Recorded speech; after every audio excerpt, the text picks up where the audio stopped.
culto nessa manhã.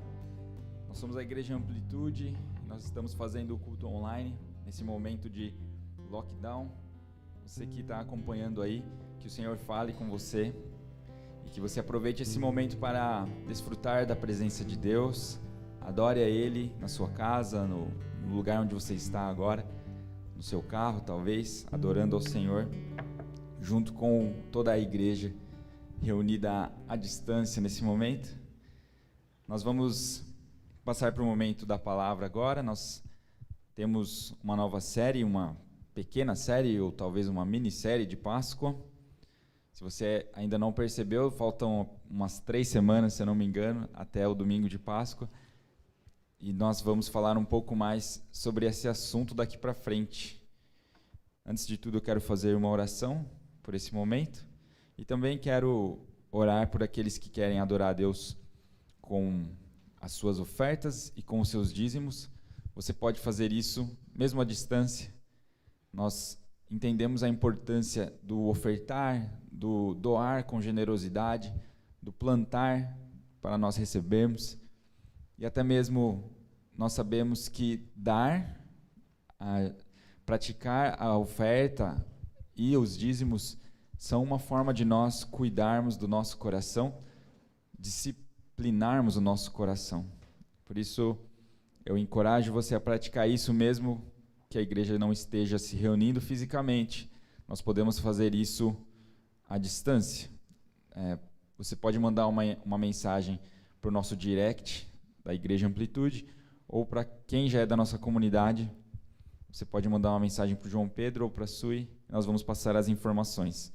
Ok? No mundo informatizado de hoje, não existe desculpa para nós não ofertarmos à distância. Tudo a gente compra por internet. Tem mães que compram fralda por internet.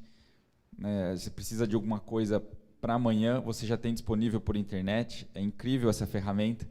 Mas vamos usar essa ferramenta também para glorificar a Deus, para adorar a Deus com as nossas ofertas e dízimos. Vamos orar. Pai, em nome de Jesus, nós te agradecemos por esse culto, por esse momento juntos. Pedimos que o Senhor nos ajude a sermos fiéis em tudo, inclusive nessa área das finanças. Nós somos agradecidos pelo pão de cada dia, pela semente. Nós pedimos que o Senhor nos dê o necessário. Nós não precisamos de que sobre muito, nós precisamos do suficiente. Mas nós apreciamos a Tua generosidade em nossa direção, quando nós podemos também abençoar outras pessoas. Por isso, encontre em nós corações preparados, nos dê corações agradecidos e generosos como o coração de Deus, como o coração do Pai. Nós abençoamos esse momento juntos agora, que o Senhor dirija tudo, que o Senhor fale conosco e nos inspire, em nome de Jesus. Amém. Amém. Nós vamos começar então uma nova série, vamos falar um pouquinho de Jesus, mais especificamente da pessoa de Jesus. A gente sempre fala de Jesus, mas especificamente nessa série a gente vai entender um pouquinho sobre a pessoa de Cristo. É como a gente estuda na teologia sobre a pessoa, as pessoas de Deus, vamos dizer assim, a pessoa do Pai, a pessoa de Jesus e a pessoa do Espírito Santo. Nessa série a gente vai focar um pouquinho mais na pessoa de Jesus. Logo vamos ler João capítulo 1, se você quiser deixar meio preparado.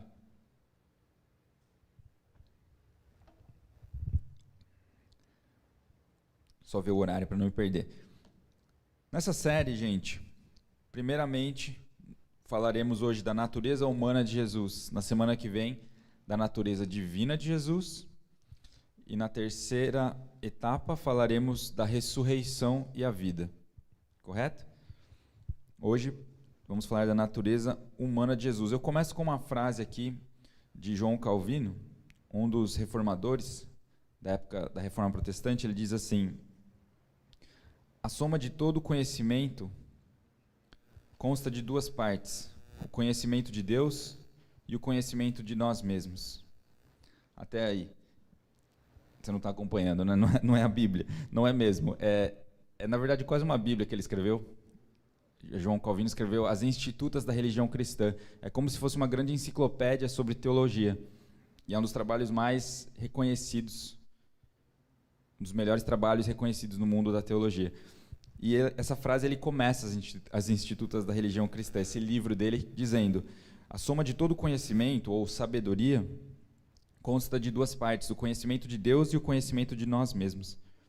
Falando do conhecimento de Deus, é por isso que vamos falar de Jesus.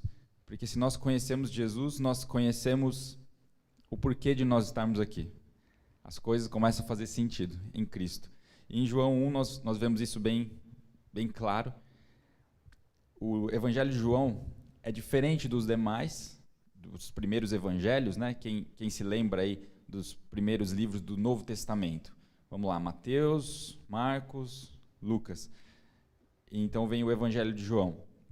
Enquanto os primeiros evangelhos procuram falar um pouco mais da parte histórica dos acontecimentos em sequência da vida de Jesus, o Evangelho de João olha para Deus como o Jesus, melhor dizendo, o Evangelho de João olha para Jesus como o Filho de Deus.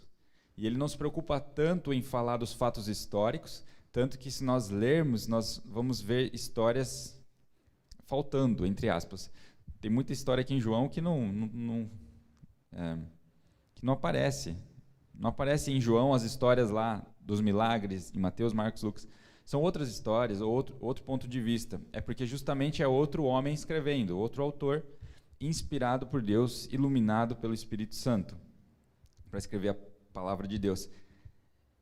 A preocupação de João é falar que Jesus não é só um homem, não foi só um líder revolucionário que apareceu e atraiu seguidores. Ele foi, de fato, o Filho de Deus. Ele aponta, o autor João escreve, ele é o Cordeiro, né, o Cordeiro de Deus. Cordeiro, interessante essa palavra no conceito dos judeus. Mas leremos agora então João capítulo 1. Os primeiros, João 1 até o 14, e depois eu vou ler mais alguns versículos no final, ok? João capítulo 1. No princípio era aquele que é a palavra. Ele estava com Deus e era Deus. Ele estava com Deus no princípio. Todas as coisas foram feitas por intermédio dele. Sem ele, nada do que existe teria sido feito. Nele estava a vida, e esta era a luz dos homens. A luz brilha nas trevas, e as trevas não a derrotaram. Surgiu um homem enviado por Deus, chamado João. Ele veio como testemunha para testificar acerca da luz, a fim de que por meio dele todos os homens crescem. Ele próprio não era a luz, mas veio como testemunha da luz. Estava chegando ao mundo a verdadeira luz que ilumina todos os homens. Todos os homens. 10. Aquele que é a palavra estava no mundo, e o mundo foi feito por intermédio dele, mas o mundo não o reconheceu. Veio para o que era seu, mas os seus não o receberam. Contudo, aos que o receberam, aos que creram em seu nome, deu-lhes o direito de se tornarem filhos de Deus, os quais não nasceram por descendência natural, nem pela vontade da carne, nem pela vontade de algum homem, mas nasceram de Deus. Até aí? Vamos ler o 14 também. Aquele que é a palavra tornou-se carne e viveu entre nós. Vimos a sua glória, glória como do unigênito vindo do Pai, cheio de graça e de verdade. Agora sim, vamos pular para o 29 ao 34. 29. No dia seguinte, João viu Jesus aproximando-se e disse: Vejam, é o Cordeiro de Deus que tira o pecado do mundo. Este é aquele a quem eu me referi quando disse: Vem depois de mim um homem que é superior a mim, porque já existia antes de mim. Eu mesmo não o conhecia, mas por isso é que vim batizando com água, para que ele viesse a ser revelado a Israel.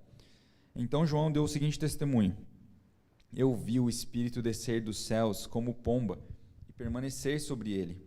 Eu não o teria reconhecido se aquele que me enviou para batizar com água não me tivesse dito: Aquele sobre quem você vir o Espírito descer e permanecer, esse é o que batiza com o Espírito Santo. Eu vi e testifico que este é o Filho de Deus. Até aí.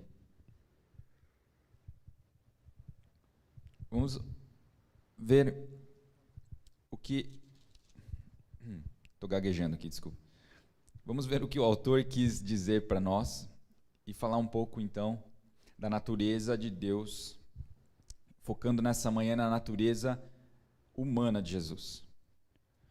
João, primeiramente, nesse capítulo 1, se preocupa em mostrar algumas coisas importantes. Vamos lá. Ele usa uma expressão para começar arrebentando tudo. A mesma expressão, simplesmente a mesma expressão usada em Gênesis, é a primeira expressão usada em João, no Evangelho de João. Ele diz, no princípio. Cá entre nós, quem mais pode falar a respeito do princípio, senão Deus? Você estava lá quando tu foi criado? Você estava? Não? Big Bang? Você acredita no Big Bang? Você estava no Big Bang? Não? Não acredita? É uma conversa longa. Mas nós não estávamos lá. E percebe João, inspirado por Deus, escreve as palavras de Deus, falando a respeito do começo da criação, a respeito da criação do universo. Ele fala, no princípio, coisa que nós humanos não estávamos lá para ver, mas se você quer saber, foi assim que aconteceu. Deus está falando a palavra dele aqui. No princípio, era aquele que é a palavra, ou o verbo. Então ele faz um link com Gênesis. João foi iluminado para escrever já um atributo de Deus.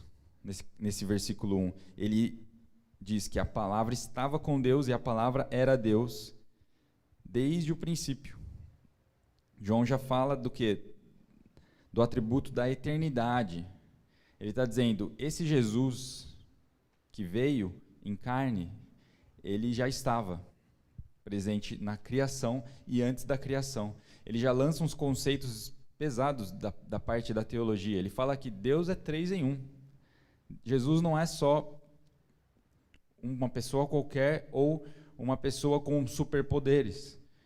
Jesus é um com o Pai e um com o Espírito Santo. Assim como lá em Gênesis a gente via os 3 trabalhando juntos, façamos o homem à nossa imagem e semelhança. Esse verbo no original está no plural.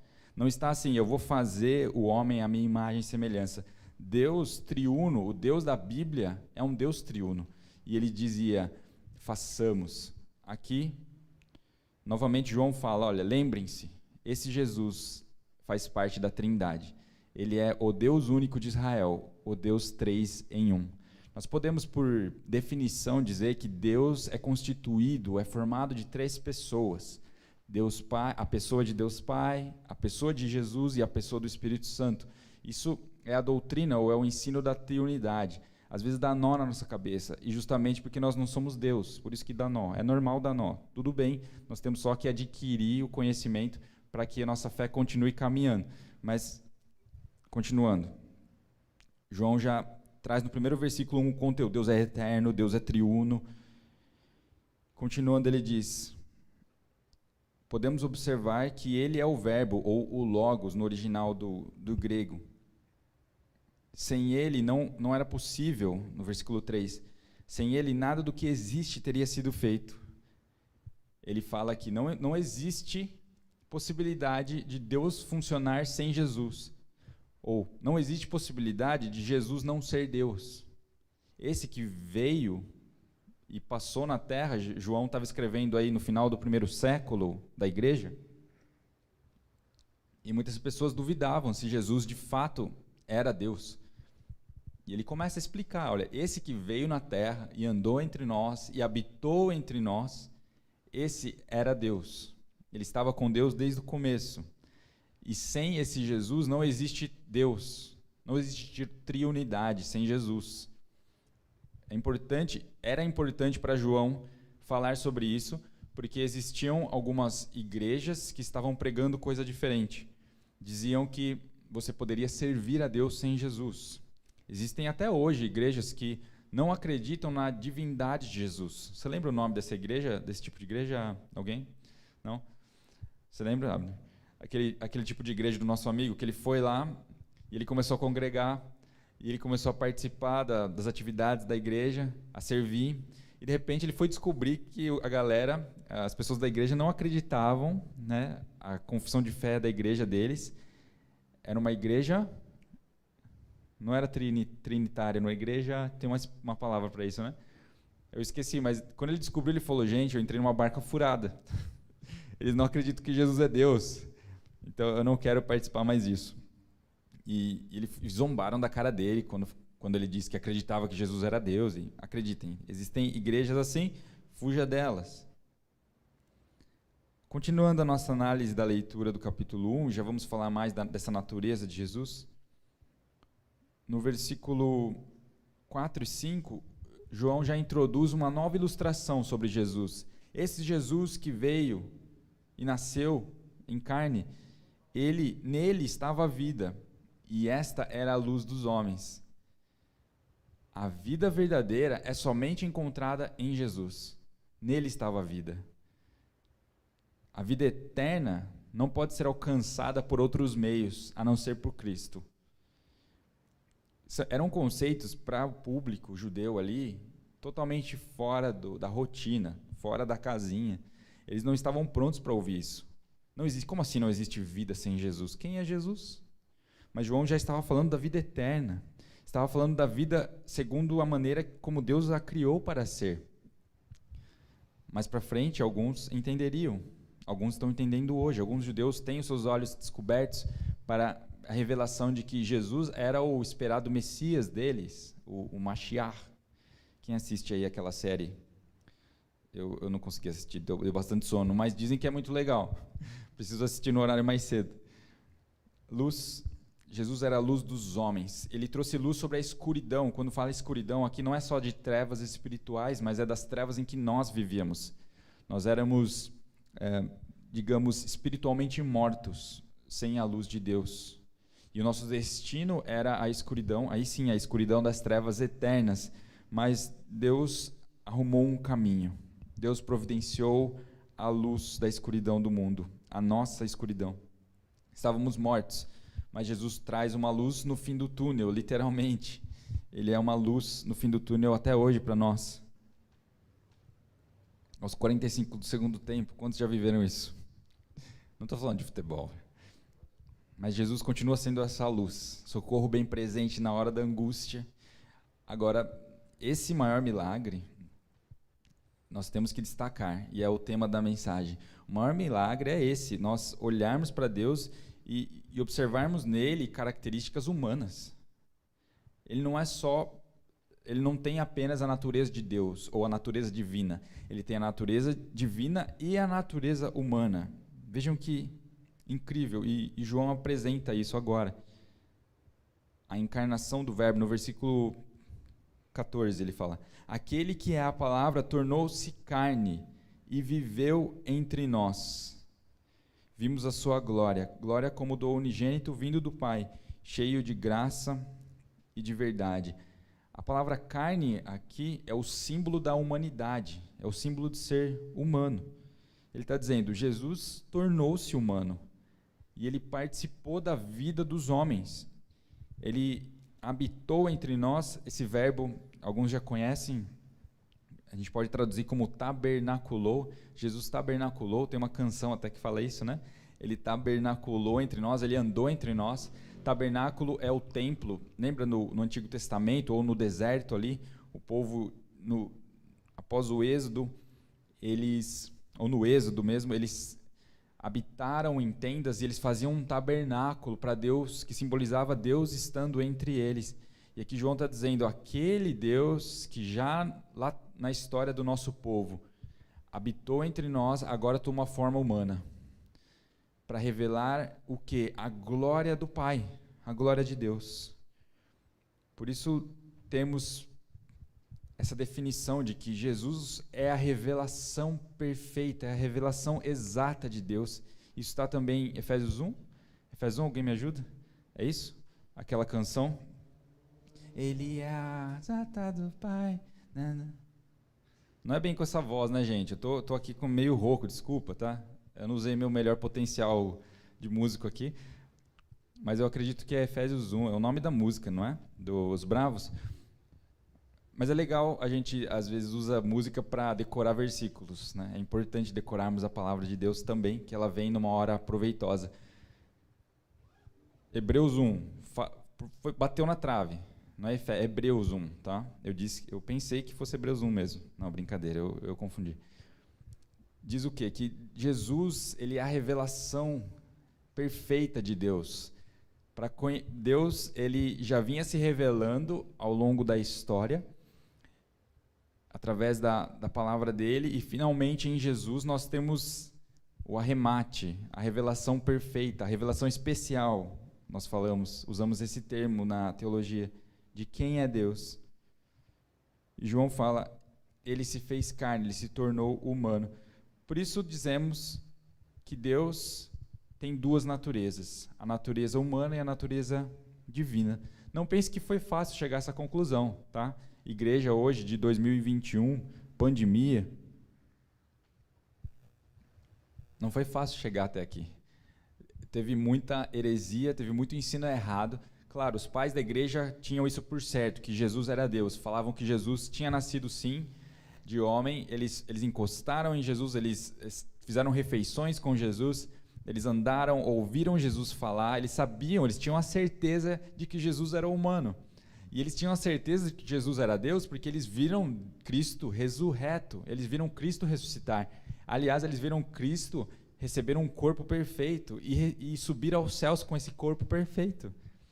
Não pense que Cristo era só um corpo sem, como fala? Um espírito sem corpo, uma alma penada, alguns diriam. Jesus não é isso. Jesus recebeu um corpo glorificado. Isso significa um corpo perfeito, mas feito de carne e osso, até hoje. Mas é um corpo do jeito que deveria ter sido para Adão desde sempre, se ele não tivesse pecado. E esse corpo é que nós vamos receber um dia, quando Deus nos aperfeiçoar, nos der uma nova, como a Bíblia fala disso? Deus vai nos dar um corpo glorificado, essa é a expressão. Um corpo que recebeu a glória de Deus. Jesus já tem isso, e ele é o primeiro entre muitos. Não foi fácil chegar até aqui, eu viajei um pouquinho, mas o que eu queria dizer é que houve debates até o ano de 451. Deixa eu só confirmar a data. Isso. Os debates foram até o ano de 451 depois de Cristo, quando ali na Turquia, atual perto de Istambul hoje, antigamente Constantinopla, a cidade de Constantinopla, aconteceu uma reunião entre o concílio, entre a liderança da igreja, e foi elaborado um documento chamado Definição de Calcedônia. Nessa definição de Calcedônia foi estabelecido esse conceito, essa ideia de que Deus possui duas naturezas, a natureza humana e a natureza divina. Ali surgiu, nessa definição da Calcedônia, todo o ensino bíblico considerado padrão, ortodoxo, teologia raiz, sobre a pessoa de Jesus, porque existia muita heresia e muitos conceitos errados. Falando um pouquinho mais, então, por que Jesus é humano? Ou por que ele teria que ser humano? Aí a gente vai olhar para a natureza humana de Jesus agora. Jesus é humano e a gente pode ver ao longo da vida dele que ele é humano por 3 fatores. O primeiro, ele é humano porque ele nasceu de uma mulher, e de uma mulher virgem. Nós chamamos isso de nascimento virginal. Jesus nasceu através de uma virgem. Segundo, Jesus teve fraquezas e limitações humanas. A gente está falando da natureza humana de Jesus, não se escandalize, tá? Jesus, sim, teve fraquezas e limitações humanas, já vamos falar mais detalhes. E terceiro, Jesus não pecou. Então, o terceiro ponto, o terceiro fator que comprova a natureza humana de Jesus é a impecabilidade. Lendo um pouquinho mais agora das Escrituras, onde vemos que Jesus nasceu de uma virgem? Lá em Mateus 1,18 fala assim: foi assim o nascimento de Jesus Cristo. Maria, sua mãe, estava prometida em casamento a José, mas antes que se unissem, achou-se grávida pelo Espírito Santo. Ainda em Lucas 1, o anjo Gabriel falava com Maria e ele disse: o Espírito Santo virá sobre você e você receberá o poder do Altíssimo, e o Altíssimo a cobrirá com a sua sombra. Incrível pensar que Jesus não foi concebido como eu e você. Não foi a união de células de homem com mulher. A formação de Jesus, a concepção se deu a partir do poder de Deus, forma sobrenatural. E isso prova, primeiramente, que isso é milagre. Jesus é Deus, mas também nasceu em mulher. Jesus é homem. Por isso dizemos que Jesus é totalmente Deus e totalmente homem. Nessa definição de Calcedônia, a expressão que ficou conhecida é essa: Jesus é plenamente Deus e plenamente homem. Você pode dizer sem medo, tá? Sem medo de errar, que Jesus é totalmente Deus, mas é totalmente homem. E qual é a implicação disso? A gente está vendo isso agora, mas é incrível a implicação disso. Que Jesus, não dá para adiar para depois, Jesus entende-nos.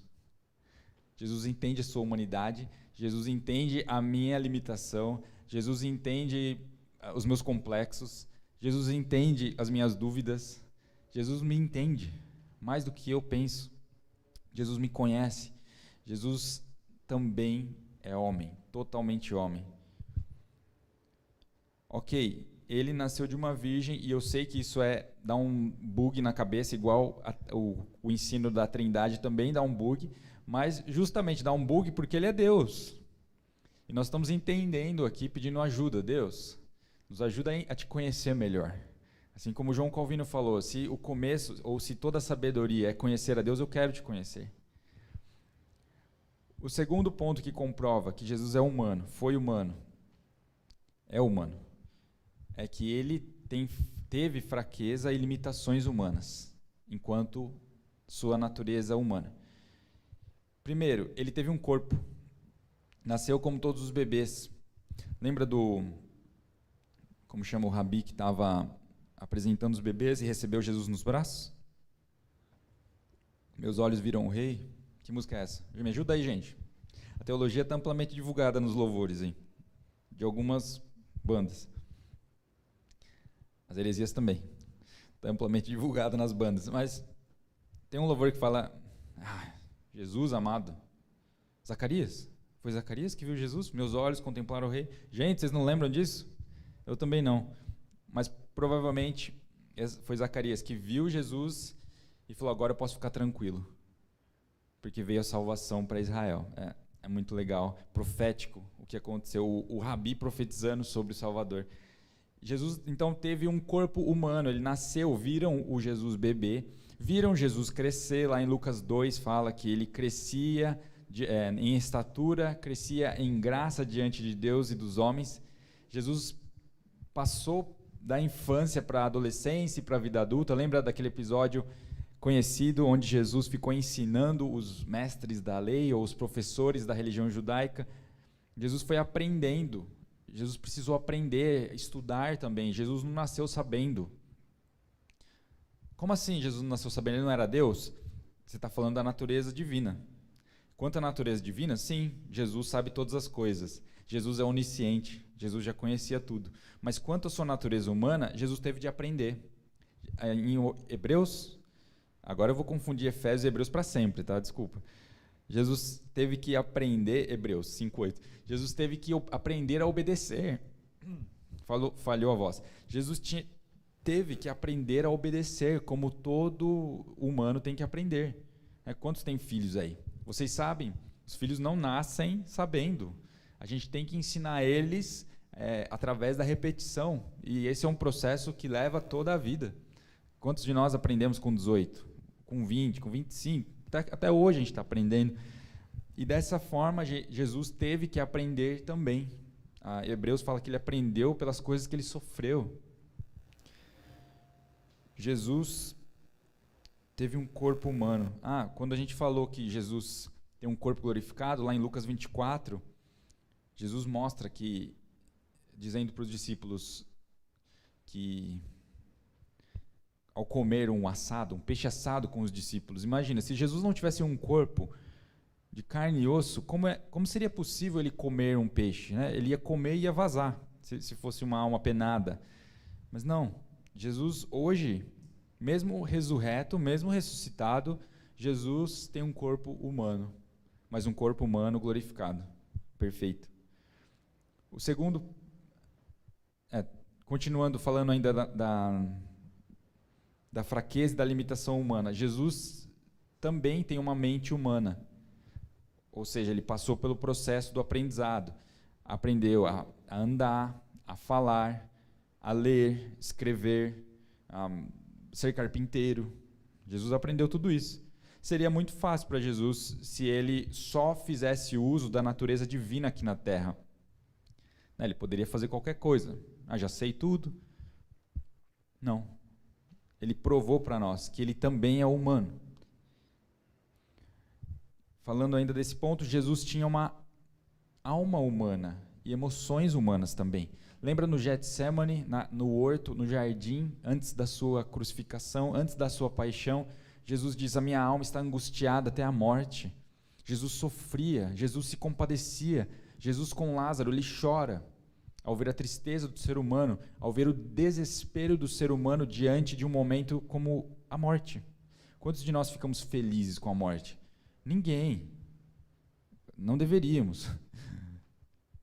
Nós vemos a morte, entramos em parafuso, entramos em choque. Eu trabalho na área da saúde, então a gente acaba até meio que se acostumando com a morte. E acontece uma morte, a gente... morreu mais um, né? Paciência. Meu arroz com feijão, todo dia vemos isso no trabalho. Mas quando você vê a família, você se lembra. Não, é verdade. Isso é impactante sempre. Isso sempre mexe com a estrutura, mexe com histórias, emoções das pessoas. E não é só qualquer acontecimento. Isso deve nos levar a refletir. Eu não lembro qual autor, mas tem um teólogo que fala: a morte justamente é impactante para o ser humano porque não fomos feitos para lidar com ela. Nós fomos feitos para sermos eternos. Mas quando escorregamos na banana, quando pisamos na bola, que foi o que Adão fez, e nós junto, nós entramos em parafuso hoje, porque não sabemos lidar com a morte. Não era para lidarmos com ela. Mas com a graça de Deus nós conseguimos tirar lições e aprender. Jesus chorou diante da cena.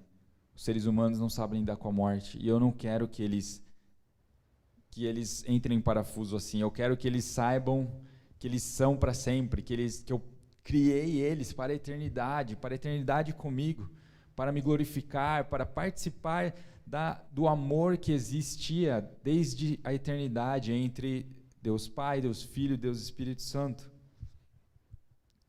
Jesus tem alma humana, emoções humanas também. E o terceiro ponto que comprova é a impecabilidade. Não se encontra prova nenhuma em Mateus, Marcos e Lucas de que Jesus pecou. Em João 8,12 fala assim, 8,29.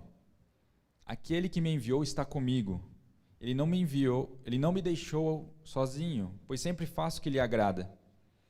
Ainda Hebreus 4,15 fala: pois não temos um sumo sacerdote que não possa compadecer-se das nossas fraquezas, mas sim alguém que, como nós, passou por todo tipo de tentação, porém sem pecado. Vemos nesses versos breves que Jesus não pecou, mesmo sendo tentado, mesmo sua natureza sendo tentada, a natureza humana sendo tentada. A natureza divina não pode ser tentada. Tiago, se não me engano, fala: Deus não pode ser tentado, ninguém pode tentar a Deus. Mas a natureza humana, sim. Jesus aqui nos mostra que ele venceu toda a tentação, todo o pecado.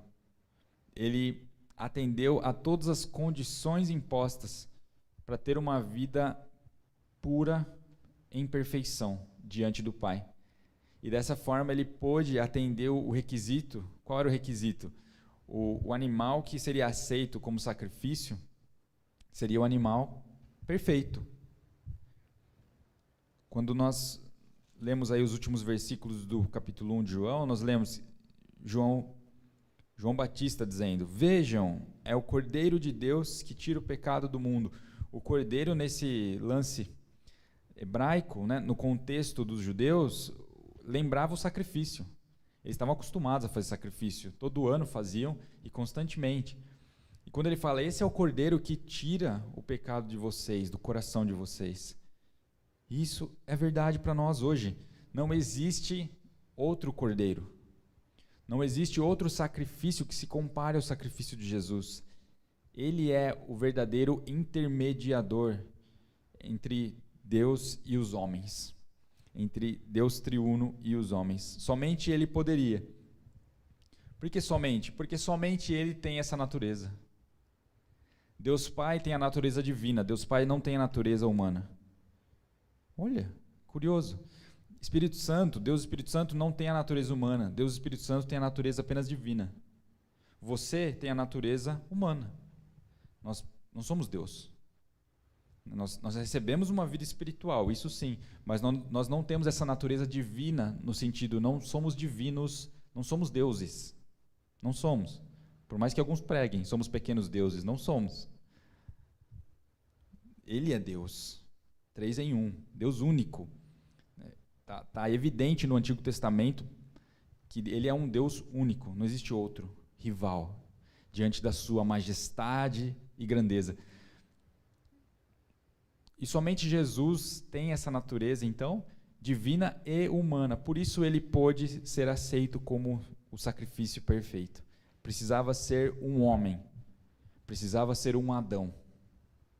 Mas o primeiro Adão falhou miseravelmente. Como todos nós falhamos miseravelmente quando tentamos viver uma vida santa, pura e perfeita. Todos falhamos. Não somos deuses. Precisamos de ajuda. E Deus envia ajuda, que é o segundo Adão. E esse segundo Adão consegue atender todos os requisitos do Pai, vive uma vida perfeita e se entrega voluntariamente numa cruz para morrer por nós. Esse é o tamanho do amor de Deus pelos seus filhos, por mim e por você. Ele viveu uma vida sem pecados e se entregou para a glória de Deus. Isso tem uma implicação incrível. Qual é a implicação? Jesus não pecou. Jesus persistiu. Jesus prevaleceu. As trevas não suportaram, não o reconheceram, não o seguraram. A implicação para nós, gente, é que nós podemos, com a graça de Deus, termos um relacionamento com Deus. Podemos vencer o pecado. Podemos vencer as tentações. Nós nos acomodamos muito facilmente. Quando o nosso conhecimento a respeito da graça de Deus é fraco, nós somos pessoas fracas espiritualmente. Nós falhamos e achamos que tudo bem. Eu posso viver no pecado e continuar no pecado, porque eu sou fraco. Mas Jesus não para aí a história. Ele disse, mas o meu poder se aperfeiçoa na sua fraqueza, como Paulo escreve. Portanto, não é algo aceito para o cristão permanecer no pecado. Nós somos pecadores, mas nós somos chamados de santos, chamados para sermos santos, andarmos na presença de Deus. E Jesus provou, eu também sou humano.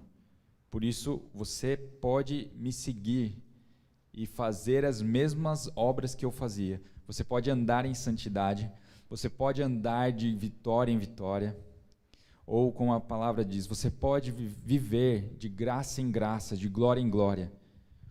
Como a gente comentou na semana passada, quando você amadurece, você começa a errar menos, porque você acerta mais, você tem mais consciência das coisas. Espiritualmente é assim, conforme você adquire entendimento espiritual, você não vai errar tanto, você vai errar menos, mas a força não vem de nós, totalmente. A força vem de Deus, da graça de Deus. Eu entro com a minha boa vontade, com o meu esforço, com a minha disciplina, e Deus entra com o milagre, com o sobrenatural. Quantos acreditam no poder de Deus? Quantos se apoiam na graça de Deus para serem salvos? Não é possível sermos salvos sem Deus.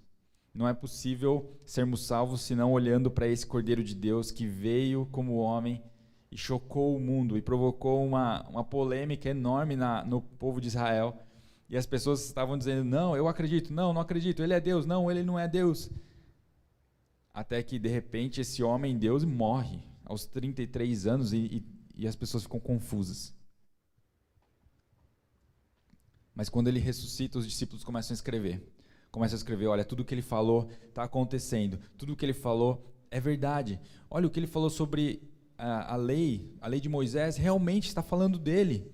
O Antigo Testamento está gritando Jesus, está falando de um Salvador, está falando lá em Isaías que ele é aquela música lá, um menino nos nasceu, um menino, como que é? Um menino, não estou no meu melhor dia para cantar, mas ele, me ajuda aí, como o Filho se nos deu, e depois? E o governo está sobre seus ombros, maravilhoso, isso que eu queria, maravilhoso conselheiro, Deus forte, Pai da eternidade, Príncipe da paz. Uau, Emanuel. Esse Jesus já estava anunciado pelos profetas e finalmente ele toma a forma humana e é isso que estamos falando hoje. Ele é o Deus que tem uma natureza humana e nos compreende e sabe que somos fracos e que precisamos dele, mas que com o poder dele nós podemos sim viver uma vida santa e uma vida piedosa na presença dele, uma vida de devoção a ele, que glorifica a ele, que faz o bem para o próximo e que faz o bem para nós. Resumindo, como Calvino disse no começo, que a totalidade do conhecimento, ou a totalidade da sabedoria consiste em conhecer a Deus, e assim conhecemos a nós mesmos. Vamos olhar para Jesus nessa manhã, então, como Jesus, homem Jesus divino. Na semana que vem vamos falar do Jesus divino, da natureza divina dele, mas vamos focar hoje mais que ele é homem e que ele nos entende e que ele nos conhece e que ele sabe o que é melhor para nós. Vamos orar? Pai, em nome de Jesus, Pai que governa sobre todas as coisas, que governa sobre esse universo, que governa sobre um momento caótico que o mundo está passando, como essa pandemia, esse lockdown. Tu governas e nós confiamos no teu governo. Tu és rei de eternidade a eternidade e nós nos apoiamos nisso. Nós aquietamos o nosso coração, lembrando que tu és um Deus justo, tu és um Deus fiel, tu és um Deus incrível. Jamais poderíamos imaginar o que o Senhor projetou desde sempre. Por isso, nessa manhã, nós nos lembramos, Jesus, de quem Tu és. Nós olhamos para um Jesus que tem uma natureza também humana, que entende nosso momento, que entende as nossas dúvidas, nossos anseios. Nós pedimos, Jesus, nos traz a Tua paz.